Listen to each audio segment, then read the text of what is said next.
بسم الله الرحمن الرحيم.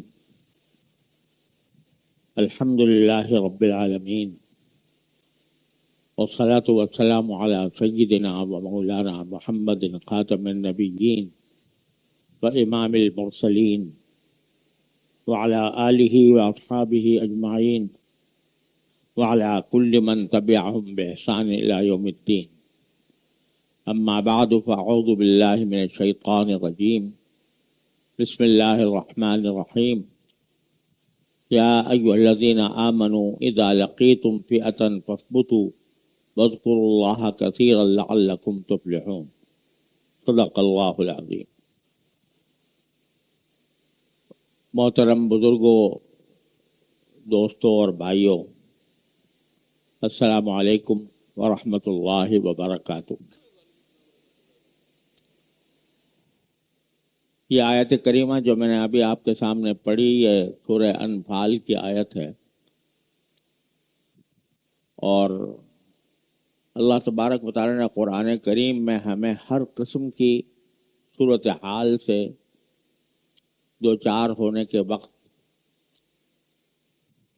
کیا طرز عمل اختیار کرنا چاہیے اس کی پوری ہدایات قرآن کریم نے دی ہیں، اور ان کی تفصیل رسول کریم صلی اللہ علیہ وسلم نے بیان فرمائی۔ آپ جانتے ہیں کہ اس ہفتے بھارت نے پاکستان کے اوپر حملہ کیا، اور ایک بالکل ہی بے بنیاد بہانہ بنا کر کہ پہلگام کے کشمیر کے پہلگام علاقے میں کچھ سیاحوں کو قتل کیا گیا، اس کا الزام پاکستان پر لگا کر اس نے پاکستان سے جنگ چھیڑی، اور اس مرتبہ آپ نے دیکھا ہوگا کہ اس نے رات کے اندھیرے میں مسجدوں کو نشانہ بنایا، مدرسوں کو نشانہ بنایا، اور 26 کے قریب بے گناہ شہریوں کو شہید کیا۔ عام طور پر جب جنگ ہوتی ہے تو بین الاقوامی قوانین کے تحت یہ بات مسلم ہے کہ شہریوں کو نشانہ نہیں بنایا جائے گا۔ دو ملک اگر آپس میں لڑتے ہیں تو ان کو اس بات کا حق ہوتا ہے کہ وہ ایک دوسرے کی فوجی ٹھکانوں پر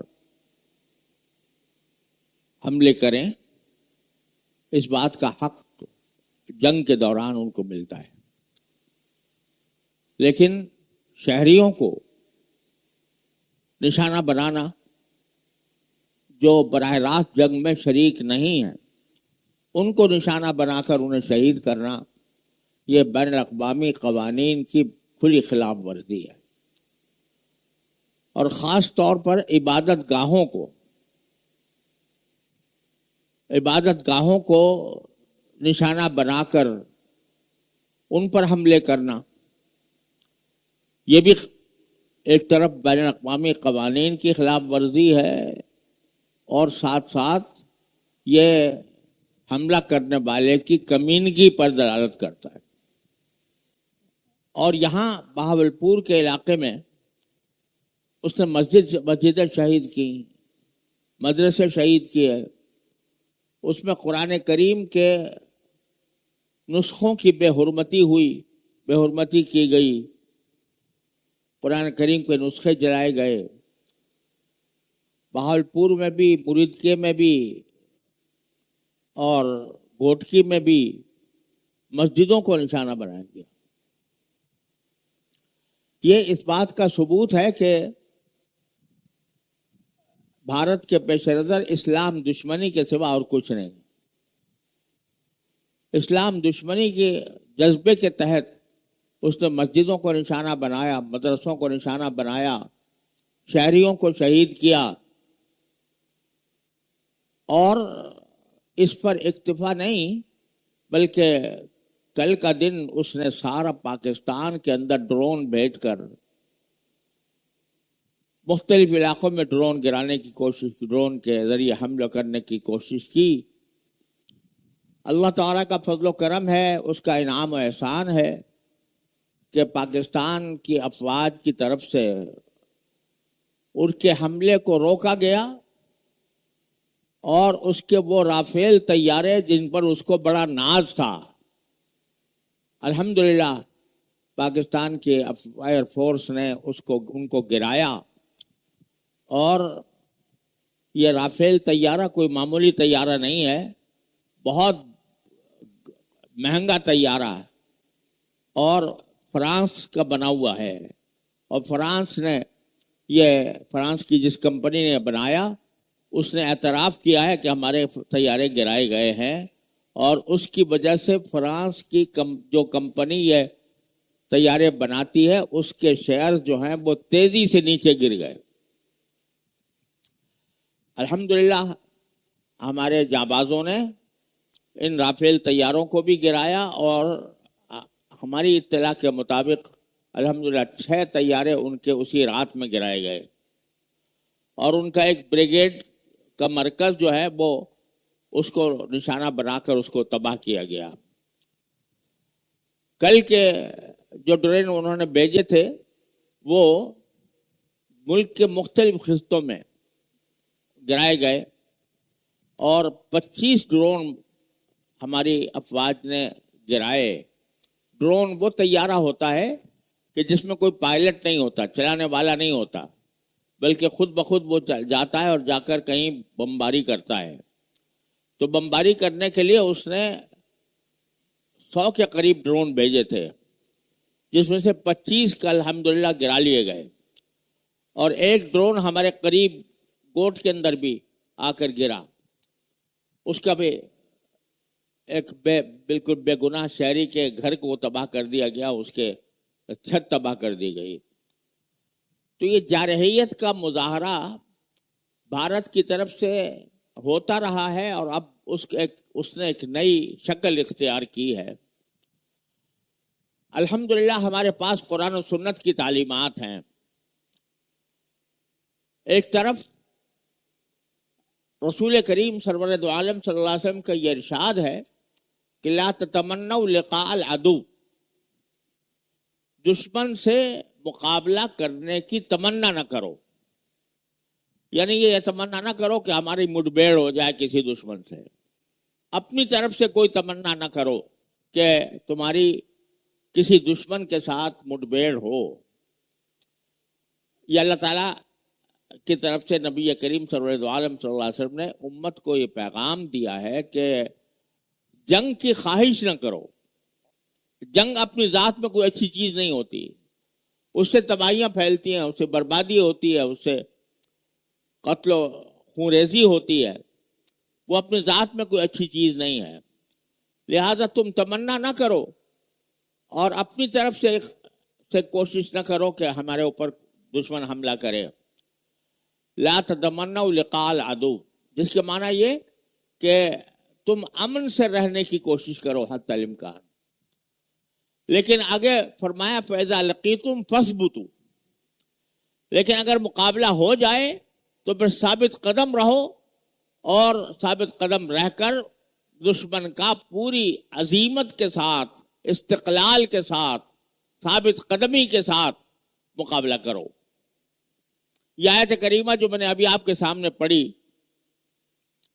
اس میں اللہ تبارک و تعالیٰ فرماتے ہیں کہ یا ایھا الذین آمنوا، اے ایمان والو، اذا لقیتم فئۃ، جب تمہارا سامنا کسی ایسے گروہ سے ہو جائے جو تمہارا دشمن ہے، فاثبتوا، تو پہلا کام یہ کرو کہ ثابت قدم رہو، ڈٹ جاؤ اور ڈٹ کر مقابلہ کرو، اور واذکروا اللہ کثیرا، اور اللہ کو کثرت سے یاد کرو، لعلکم تفلحون، تاکہ تمہیں فلاح نصیب ہو۔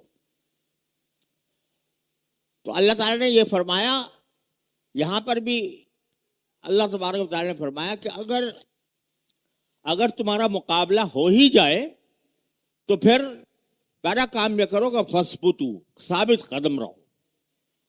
اور دوسری بات یہ فرمائی کہ ثابت قدم رہنے کا ایک ذریعہ یہ ہے کہ اللہ کو کثرت سے یاد کرو، اللہ کا کثرت سے ذکر کرو.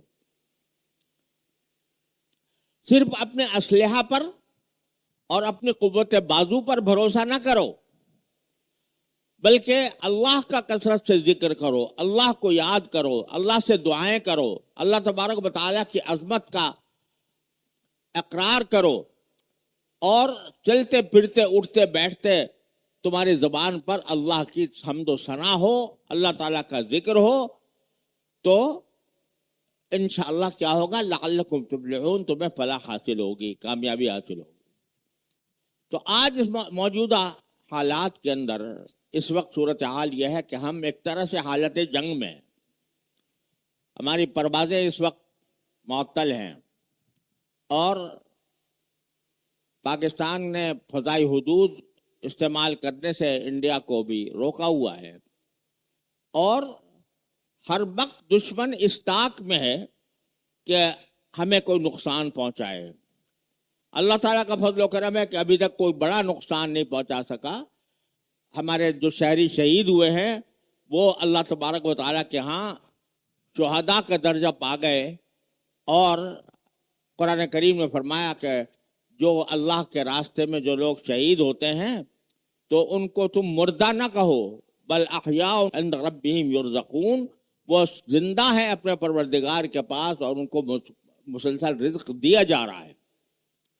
لہذا ہم وہ قوم ہیں کہ جنہیں موت کا کوئی خوف نہیں ہونا چاہیے، اس لیے کہ اگر مومن کو جہاد کے دوران، لڑائی کے دوران مسلمان کو اگر موت آ جاتی ہے تو اللہ تبارک و تعالیٰ اس کو شہادت کا رتبہ عطا فرماتے ہیں، جو نبیین اور صدیقین کے بعد سب سے بڑا درجہ ہے جو اللہ تبارک و تعالیٰ نے کسی مومن کو عطا فرمایا.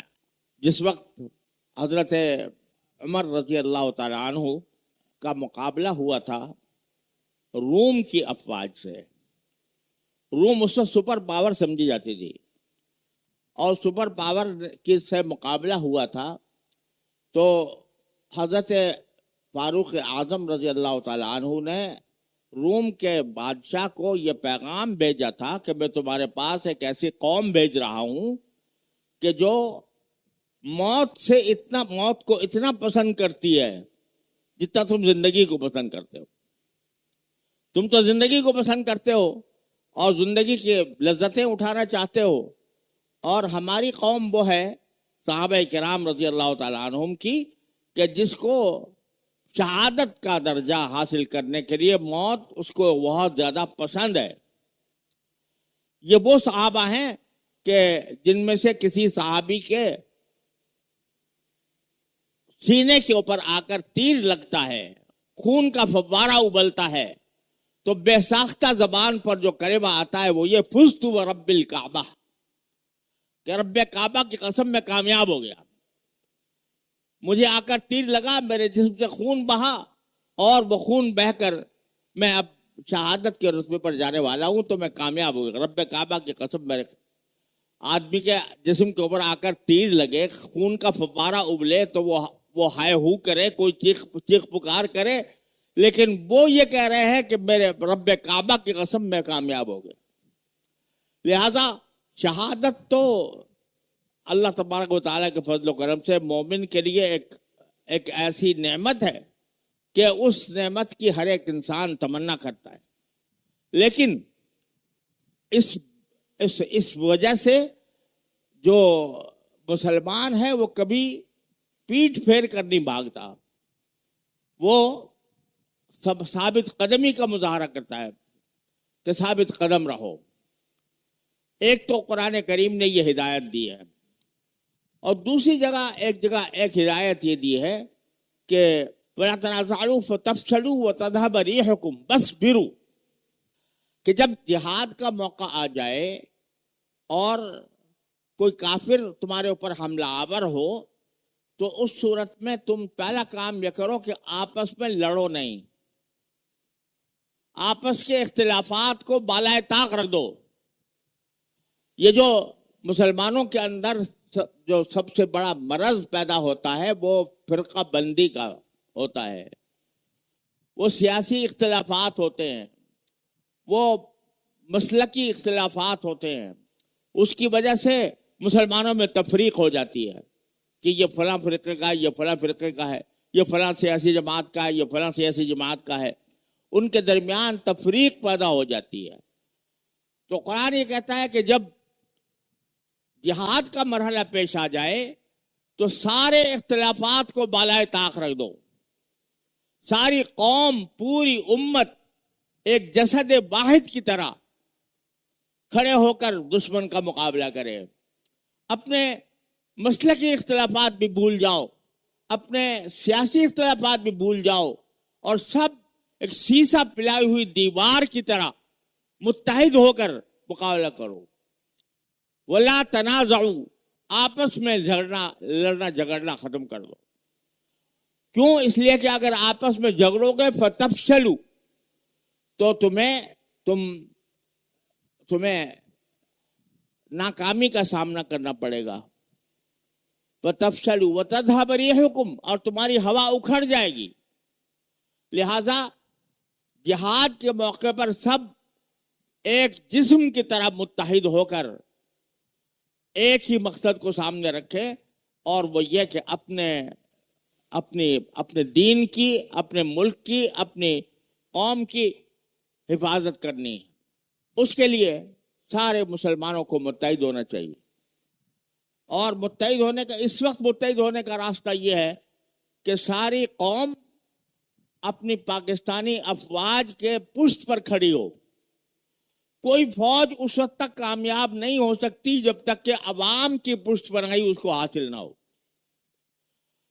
تو اس وقت کا تقاضا ہے کہ افواج پاکستان کے پیچھے ساری قوم متحد ہو کر ان کی تائید و حمایت کرے اور ان کے ساتھ کھڑی ہو. ٹھیک ہے, ہمارے افواج پاکستان سے بھی بعض معاملات میں اختلافات ہیں, لیکن ان اختلافات کا یہ موقع نہیں ہے, ان اختلافات کے اظہار کا یہ موقع نہیں ہے. یہ اس بات کا موقع ہے کہ ساری قوم متحد ہو کر اپنی افواج کی پشت پر کھڑی ہو. الحمدللہ ہماری افواج اپنی پیشہ ورانہ صلاحیتوں سے مالا مال ہیں, اور اس کا نتیجہ آپ نے دیکھا کہ پہلے ہی حملے میں پاکستانی افواج نے ابھی تک سرحد پار نہیں کی. کوئی فوج یا کوئی طیارہ پاکستان کا سرحد پار کر کے ہندوستان میں نہیں گیا. یہیں سے ان کے حملہ آور طیاروں کو اس طرح مار گرایا ہے کہ دنیا اس کے اوپر اشش کر رہی ہے. اللہ تعالیٰ کے فضل و کرم سے ہماری بہادر افواج کا یہ طرح امتیاز ہے کہ جب ایسا موقع آتا ہے تو وہ دشمن کا مقابلہ پوری تندہی کے ساتھ کرتے ہیں, پیشہ ورانہ مہارت کے ساتھ کرتے ہیں. اور ہم نے تو پہلے جب انہوں نے ایبٹ آباد کے اوپر حملہ کیا تھا تو ان کا نہ صرف طیارہ گرایا تھا بلکہ اس کے پائلٹ کو بھی پکڑ لیا تھا اور اس کو چائے پلا کر رخصت کیا تھا. یہ اخلاق کا مظاہرہ کیا تھا کہ اس کو چائے پلا کر رخصت کیا. اب ہمارے افواج یہ کہتے ہیں کہ ہم چائے تمہیں وہیں جا کر پلائیں گے, یہاں نہیں. تو اس لیے اب ہر مسلمان کو, ہر پاکستانی کو اپنے افواج کے پشت پر کھڑا ہونا چاہیے اور ان کی تائید و حمایت کرنی چاہیے. لیکن جو ساتھ ساتھ اللہ کا جو حکم ہے وہ نہ بھولیے. وَاذْكُرُوا اللَّهَ كَثِيرًا, اللہ تعالیٰ کو کثرت سے یاد کرو.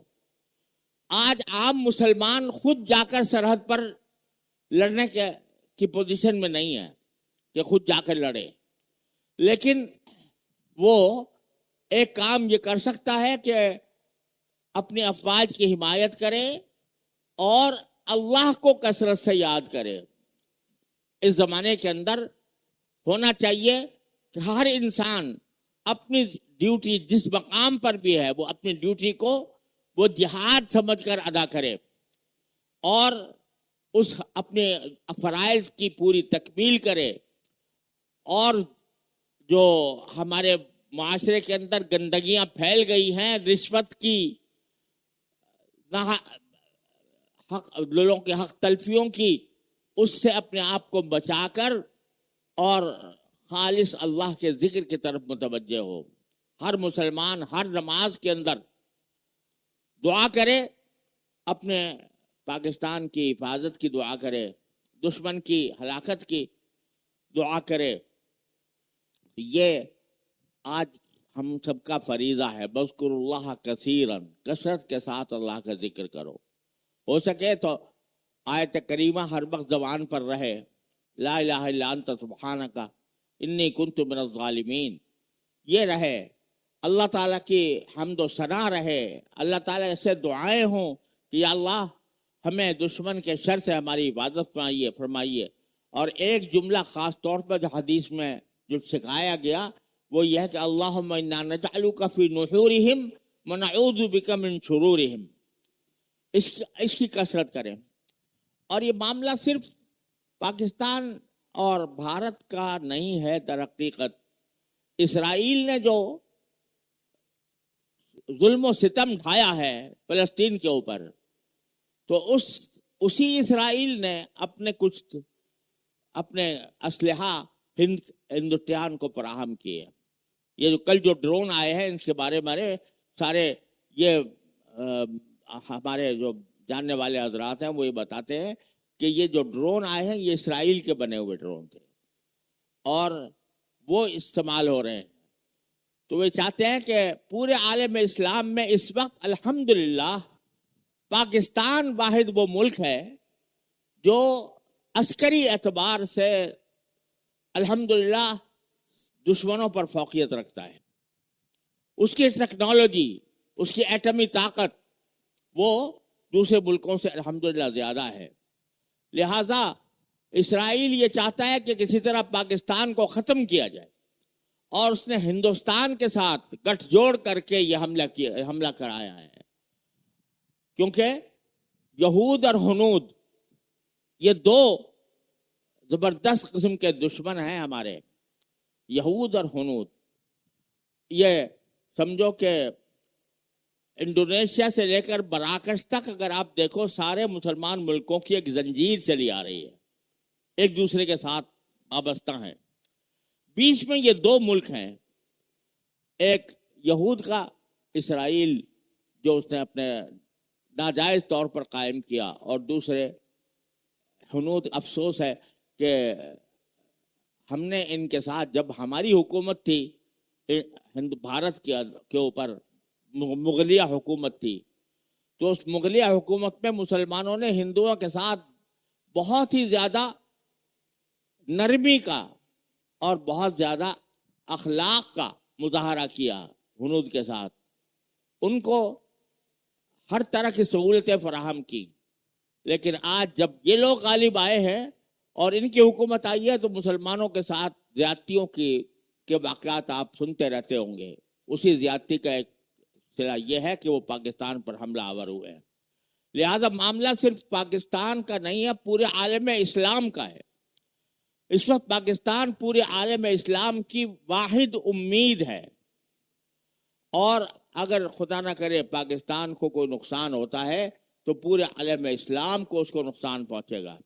لہذا اس موقع پر ہم سب کو متحد ہو کر اس دشمن کا مقابلہ کرنا ہے، اور مقابلہ صرف جو ہتھیار کے ذریعے مقابلہ تو فوجیں کریں گی، لیکن مسلمان مقابلہ کریں گے ذکر اللہ کے ذریعے، اللہ کو کثرت سے یاد کرنے کے ذریعے، اور اپنے افواج کے لیے دعائیں کرنے کے لیے کہ اللہ تبارک و تعالیٰ ان کو کامیاب اور کامران فرمائے۔